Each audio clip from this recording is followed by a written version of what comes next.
In Indonesia, many people believe that fortune isn't just about money. It's about health. It's about strong family bonds. It's about having people to rely on, about finding joy in the simplest moments. But in a world that treats wealth as the ultimate measure of success, does anyone still believe that?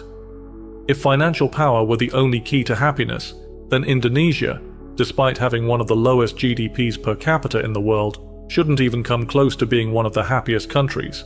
Yet somehow, it is. But how does that make sense? If Indonesia is truly one of the happiest places, then surely the data would reflect that, right? Because when I was researching about happiness for another video, I stumbled upon an image that ranks Indonesia as the second happiest country in the world. This one image caught me off guard instantly, not because Indonesia doesn't seem like a happy place, but rather because I'd never seen it ranked that high before. So I checked another website that's far more widely used and more familiar to me, and here Indonesia was ranked 80th in the same year, practically buried under countries that, at least on paper, are supposed to be doing better. This got me thinking, how can the same country be seen as both happy and unhappy at the same time? How can two different ways of measuring happiness produce results that contradict each other so drastically? And maybe more importantly, which one is right? But before we go deeper into the video, let me ask something, especially if you're Indonesian. Would you consider yourself happy? I mean, not in the way surveys measure it, of course, not in terms of current GDP or political stability as well, but in your own personal life, on a day-to-day basis. Do you feel content with your life? Or is there something that makes you second guess if things are as good as they should be? Because by macroeconomic and political standards, Indonesia isn't supposed to be one of the happiest countries in the world, and yet, depending on how we measure happiness, it somehow is.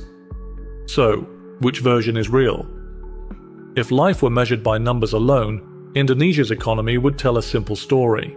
With a GDP per capita of just under $5,000, ranking 118th in the world, the difference is staggering compared to the United States at over $80,000, or Singapore at $82,000. Logically, this should mean a lower quality of life, fewer opportunities, and, by extension, much less happiness.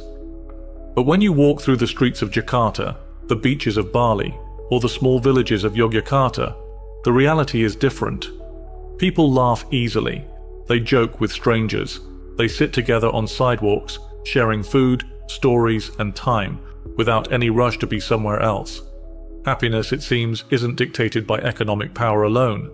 The 2024 World Happiness Report ranks Indonesia 80th out of 137 countries. Not at the top, but still higher than many wealthier nations. Germany, for example, has seen a decline in happiness despite its high GDP, falling to 24th place. Meanwhile, Turkey, with a GDP per capita of $13,000, ranks far lower than Indonesia at 106th.